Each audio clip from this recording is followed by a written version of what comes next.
The story you're about to hear is a confession of a talent tempted, of a painter driven into a darker form of art.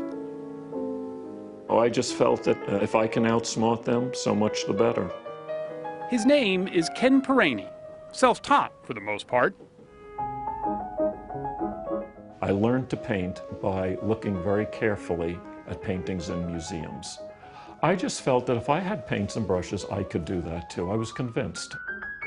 He learned well. His steady hand, his eye for detail, are often compared to many of the 19th century masters. But Perani didn't just use his paintbrush to please. For him, his art was also a con. It was me against the experts. Can I outsmart them again? Can I outwit them? Can I succeed? Can I make a fake and pass it off as an original? You heard right. Make a fake. Perani spent a lifetime ripping off art dealers and auction houses by painting fakes so accurate that few could tell the difference between his forgeries and the real thing. Did you get a rush from doing it? Yeah, sure. It was addictive. Absolutely. Risk is addictive. Whether it's gambling or the stock market, it's like going out for the hunt. This here is a Martin Johnson Heade that I painted. So it's not a Martin Johnson Heade. Yeah, it's one of He's not apologetic about his misdeeds. In fact, he's downright proud. It's something that I'm particularly pleased with. The detail's amazing. Thank you. Yeah. He carefully nurtured his dubious craft in a way many cherish a fine wine, and has now written a tell-all book, Caveat Emptor, Buyer Beware, detailing almost every dirty deal he did. I mean, you're certainly not asking for anybody's forgiveness here. No. You're gloating about it, about getting away with it. Well, I wouldn't characterize it as gloating. I would say I'm just being honest. To this day, I'm still thrilled with the pictures I could paint. Perani never meant to be a forger. He had hoped to be an artist in his own right when he started in the 1960s in New York. But his original work wasn't getting much attention. So he turned to a small Flemish portrait he had once copied out of a book. It became the first fake he ever sold. As I was approaching the gallery, I started getting very nervous. I was beginning to realize maybe this is crazy, but I forced myself to do it. His sales pitch was always simple and calculated. You were very careful not to ever pass your fakes off as real. You went in and sort of played dumb and said, I don't really know what this is. I bought it at a garage sale or I found it somewhere. What do you think? And let them make their own judgments. In a sense, I guess I got a perverse pleasure out of that. I liked to present the painting and have the expert explain to me what I have. So you'd stand there watching them go over these Yes. paintings inch by inch. Oh yes, that was part of the pleasure of the whole thing. He, of course, is not the first art forger, but Perani is perhaps one of the more prolific. He learned to imitate an astonishing range of 19th century painters, like maritime artist James Buttersworth, known for the delicate lines on his sails. This is an original Buttersworth. Now, look at Ken's forgery of a Buttersworth. And that's all done freehand. Nothing is drawn in with pencils or anything. It's actually done with a brush, and you have to have an incredibly steady hand to achieve that. And that's what Buttersworth was noted for. And even that little ship there, if you look very closely, has lines painted as fine as a human hair on it. And how did you learn how to do that? A lot of practice. There's John F. Herring, whose equestrian paintings had a unique look. This is one of my favorites right here. Ken copied him as well, right down to the bootstraps. He took particular care in the boot and the saddle and in the face of the jockey. And it's a very difficult technique to understand and master.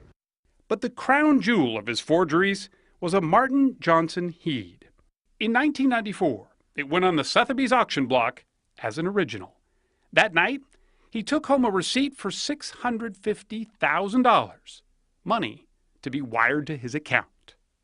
Was that your biggest score that you ever had? On one painting, yeah. Mm-hmm. It's just typical business. Just typical business. To you maybe, not to most people. All these little losses here where the paint is just flicked off, you've done all of that on purpose. Oh, absolutely, yeah. And It wasn't only the paintings themselves that he forged. I like the effects of age. He learned to fake time itself. But I often like to look at the backs of my paintings and hang them this way. Because you're more proud of that? Yeah, I think that this is an illusion that I like to create. How well can you make something look really old that's all brand new? He became an expert at faking the forensics of a painting, weathering wooden frames, staining a perfectly new canvas to make it look old. It discolors through the years, and I learned to simulate that. So that's all made up? It's all made up. It's all brand new. He mimicked chalk marks left by auction houses and recreated stamps from dealers. That's a new stamp. I make those on copy machines and then stain them with tea and glue them on there. So you've got a process for everything. Yes. Even the nails he used to pin the canvas down were period. Okay. But perhaps most important of all is his ability to replicate how oil paint cracks with age. There are patterns, he says, like a spider web, that with heat and the right chemicals, he can reproduce like Father Time himself. This is a very beautiful example of a portrait with a very fine cracking pattern. And if you look at these closely, you'll see a nice sweeping pattern of them. That's a nice touch of authenticity. It's an ongoing process. I'm still perfecting it today. He says today because he's still painting fakes. Only now he sells them as fakes. The look of the real thing for much cheaper. But why come clean now? Well, it's because he almost got caught. The FBI had been investigating forgeries at the big auction houses, Sotheby's and Christie's, and had traced a few suspected paintings back to Perrine. But he dodged their questions, saying he didn't know the origin of the paintings. He had just passed them along. Were they ever wrong in any of their accusations? No. They nailed it. Sure, yeah. I mean, it was pretty hard to deny it. And yet, the FBI never filed charges. Even Perrine isn't sure why. All he knows is that now, no one can touch him. The statute of limitations on his misdeeds has run out. You lied to the agents. Yeah, I would say so, yeah. But, well, that's, in my world, that's survival. It's part of the game.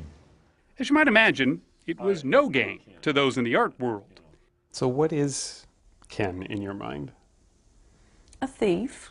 Essentially, he's a thief on the loose. Brenda Simonson Mole is an art appraiser in Dallas. She read Perrine's bold confession with disgust. It does irritate me. I mean, it's you know, it's bank robbery with a paintbrush. But if you ask him, he says it's pretty much a victimless crime. It's not really a victimless crime. It's someone ends up with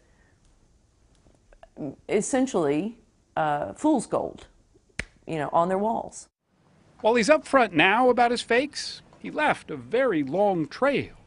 He estimates there are about 1,000 of his forged works still out there, duping would-be buyers to this day. It's like bumping into an old friend, you know. It's good to see where they've gone in the world. But don't we all suffer a little from having fakes out there? I don't think so. I think that I've made a contribution to the art world. Beauty is in the eye of the beholder, as they say. So, whether you see him as a painter or a con artist, Perrine himself seems most proud of being both.